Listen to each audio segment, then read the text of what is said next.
दोस्तों, भारतीय वायुसेना और गवर्नमेंट की तरफ से लगभग ये क्लियर कर दिया गया है कि जल्द ही 114 फाइटर जेट्स की जो डील है वो साइन कर ली जाएगी। यही कारण है कि हमें रूस और अमेरिका से बड़े बड़े ऑफर देखने को मिले और खुद अमेरिका के राष्ट्रपति तक ने F-35 को भारत को देने की बात कही। अभी तक MRFA टेंडर के लिए सबसे बेहतर फाइटर जेट राफेल था, क्योंकि भारतीय वायुसेना ने ऑलरेडी 36 राफेल खरीदे हैं और इससे ही आगे खरीदे जाने की उम्मीद थी। लेकिन रूस और अमेरिका के ऑफर के बाद 5th जनरेशन फाइटर जेट की भी बातें चलने लगी। MRFA टेंडर में जो बाकी फाइटर जेट है, जिसमें Gripen, Eurofighter typhoon, MiG-35, F-21 और F-15EX, इन सबसे बेहतर राफेल है। वहीं 5th जनरेशन में जो भारत के पास दो ऑप्शन है, Su-57 और F-35, इन दोनों में F-35 बेहतर है। ऐसे में बड़ा सवाल उठता है कि भारत राफेल के साथ जाएगा या फिर F-35 को अपनी सेना में पहली बार शामिल करेगा। इस टेंडर में एक सबसे बड़ा पहलू बजट का रहने वाला है। कौन सा फाइटर जेट भारत के लिए अफोर्डेबल होगा,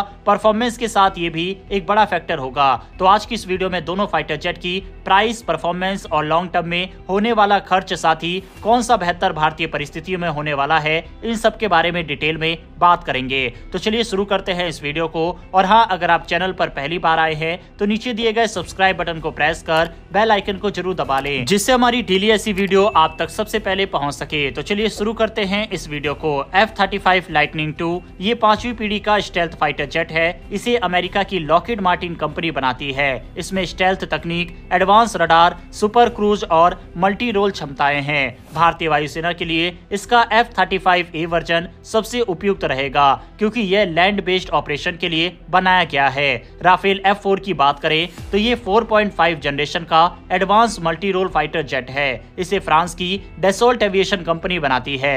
भारतीय वायुसेना पहले से ही 36 राफेल F-3R जेट्स ऑपरेट कर रही है। वहीं F-4 वर्जन में बेहतर रडार, नए सेंसर और एडवांस नेटवर्किंग सिस्टम दिए गए हैं। अब सवाल ये उठता है कि अगर भारत 114 लड़ाकू विमान खरीदता है तो इन दोनों में से कौन सा ऑप्शन बेहतर रहेगा। किसी भी फाइटर जेट को खरीदने के लिए सिर्फ उसकी फ्लाईवे कॉस्ट ही नहीं, बल्कि ट्रेनिंग, मेंटेनेंस और स्पेयर पार्ट्स का भी लागत देखनी पड़ती है। एक F-35 की फ्लाईवे कॉस्ट लगभग 82.5 मिलियन डॉलर है, लेकिन एक्सपोर्ट में ट्रेनिंग, स्पेयर्स और सपोर्ट जोड़ने के बाद इसकी कीमत 100 से 110 मिलियन डॉलर हो जाती है। अगर भारत 110 F-35A खरीदता है तो कुल खर्च 12.1 बिलियन डॉलर होगा। भारत ने 2016 में 36 राफेल 8.7 बिलियन डॉलर में खरीदे थे, यानी एक की कीमत 242 मिलियन डॉलर थी। लेकिन नए सौदे में इसकी फ्लाईवे कॉस्ट 115 से 130 मिलियन डॉलर है। अगर भारत 110 राफेल F-4 खरीदता है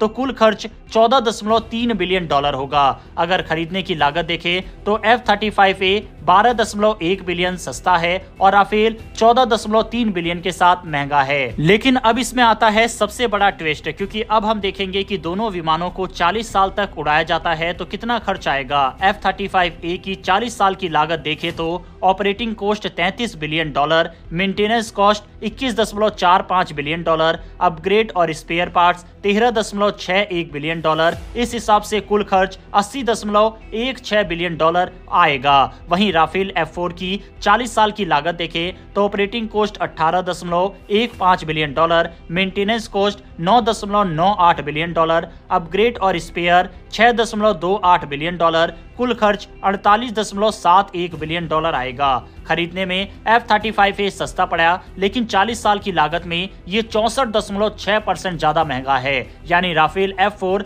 लंबी अवधि में काफी किफायती साबित होंगे। इतना ही नहीं, F-35 को उड़ाने में $30,000 प्रति घंटा लगता है, जबकि राफेल के लिए $16,500 प्रति घंटा। इसका मतलब F-35 का ऑपरेशन खर्च 2 गुना है।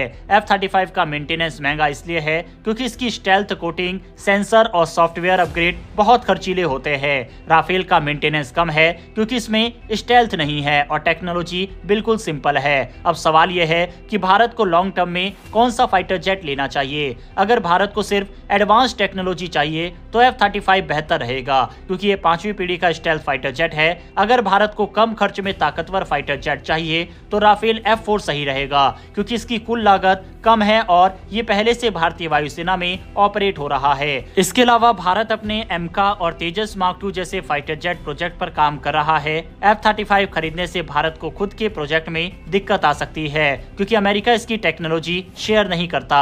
राफेल का ऑपरेशन IAF के मौजूदा सिस्टम से मेल खाता है और इसे आसानी से भारतीय टेक्नोलॉजी के साथ जोड़ा जा सकता है। वायुसेना के लिए बड़ा सवाल यही है कि तकनीकी बढ़त चाहिए या बजट और लॉन्ग टर्म बचत। हमने दोनों फाइटर जेट्स के बारे में आपको डिटेल में प्राइस कंपैरिजन और खासियतें बताई है। इसमें एक और मुद्दा दोनों देशों के साथ रिश्तों को भी लेकर है, यानी जियोपॉलिटिकल रिलेशन कैसे रहने वाले हैं। और इसमें एक बार फिर से फ्रांस का अपर हैंड है, क्योंकि दशकों से भारत और फ्रांस के रिश्ते मजबूत ही होते रहे हैं, लेकिन अमेरिका के साथ रिश्तों में उतार चढ़ाव आता रहता है। इसीलिए अमेरिका पर भारत किस हद तक ट्रस्ट करेगा, ये भी एक बड़ा सवाल रहेगा। आपके हिसाब से दोनों फाइटर जेट में से किसे अपनी वायुसेना में शामिल करना चाहिए, इस पर अपनी राय कमेंट बॉक्स में लिखकर जरूर बताइएगा। इन्फॉर्मेशन और ये वीडियो पसंद आई हो तो नीचे दिए गए सब्सक्राइब बटन को प्रेस कर बेल आइकन को जरूर दबा ले, जिससे हमारी डेली ऐसी वीडियो आप तक सबसे पहले पहुंच सके। फिर मिलेंगे ऐसी एक नई वीडियो के साथ। धन्यवाद। जय हिंद।